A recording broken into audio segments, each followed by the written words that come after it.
The real truth behind why many African countries remain poor, despite the continent's vast natural wealth, is complex, rooted in the mix of historical, political, economic, and global system factors. Here's a clear, honest explanation. Number one, colonial legacy from Africa. For centuries, colonizations disputed traditional cities, imposed artificial borders, and created economic build for extractions. Most developments post-independence, many countries inherit weak institutions, arbitrary borders, and economies relies on the few raw materials. Number two, corruption and poor governance. Many African leaders, both past and present, have mismanaged resources, embezzled funds, and failed to build a strong institution. This internal corruption prevents wealth from benefiting ordinary people and discourages foreign investments in key sectors like infrastructures, education, and healthcare. Number three, resource curse. Ironically, too much natural wealth can harm countries.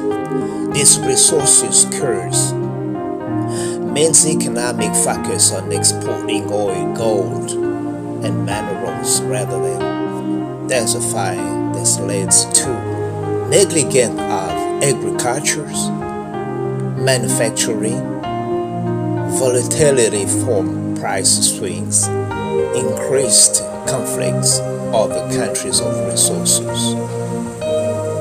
Number four, explorations and unfair trade. Modern nations, corporations, and foreign governments extract African resources at low cost, often with the complicity of local elites. Raw materials are exported cheaply while the finished goods are imported at high cost, trapping countries in economic dependency. Number five, debt and aid dependency. Heavy debts taken on in the past, often unproductive or corrupt projects still burden many countries, nations.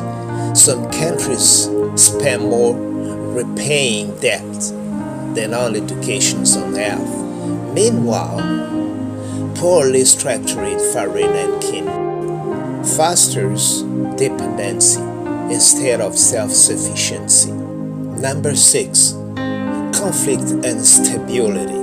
Civil wars, insurgencies, and ethnic conflicts often fueled by political manipulations or external interest disrupt developments. War zones destroys infrastructures, displace populations, and make long-term investments nearly impossible.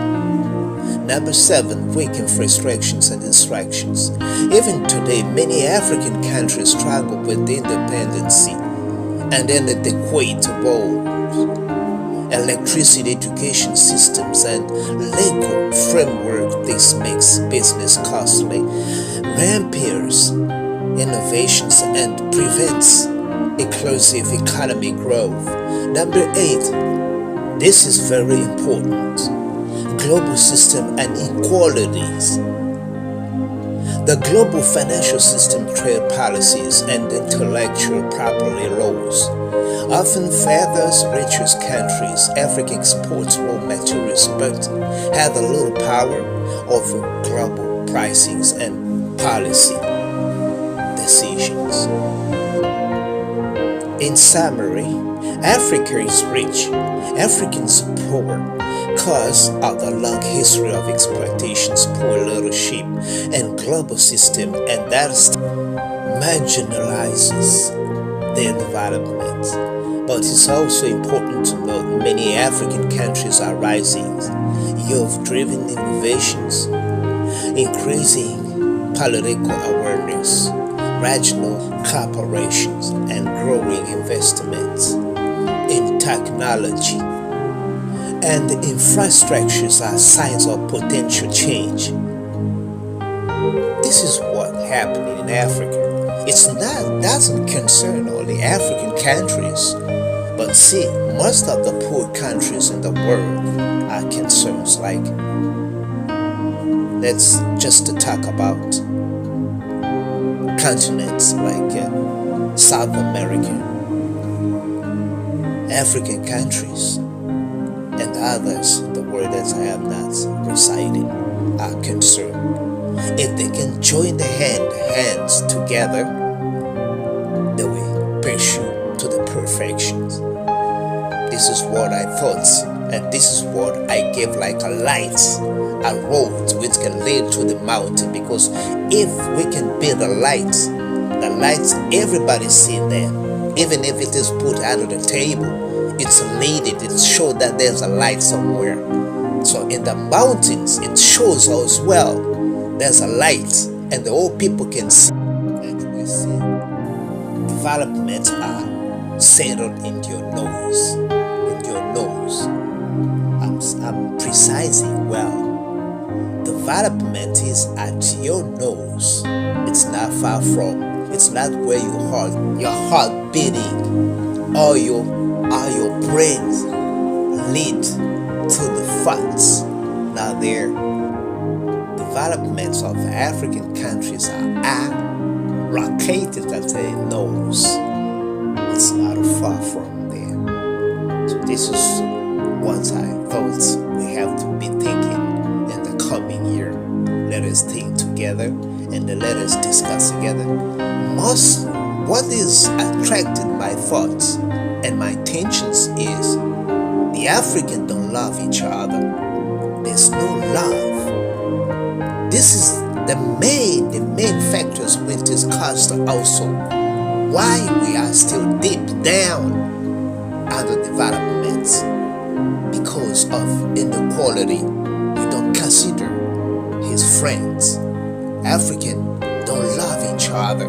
If we can love, they don't call you to love your friend 100%, but do the essential, the necessary of spreading love to your brother.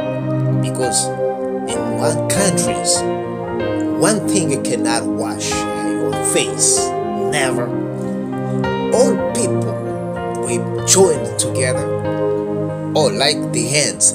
If 5 fingers are joined, they can wash your face clearly. This is what we are looking in Africa and other countries in the world. That is it. Thank you. I thank you so much for listening. Thank you so much for practicing. Most of the African leaders and other countries in the world with these concerns. Thank you.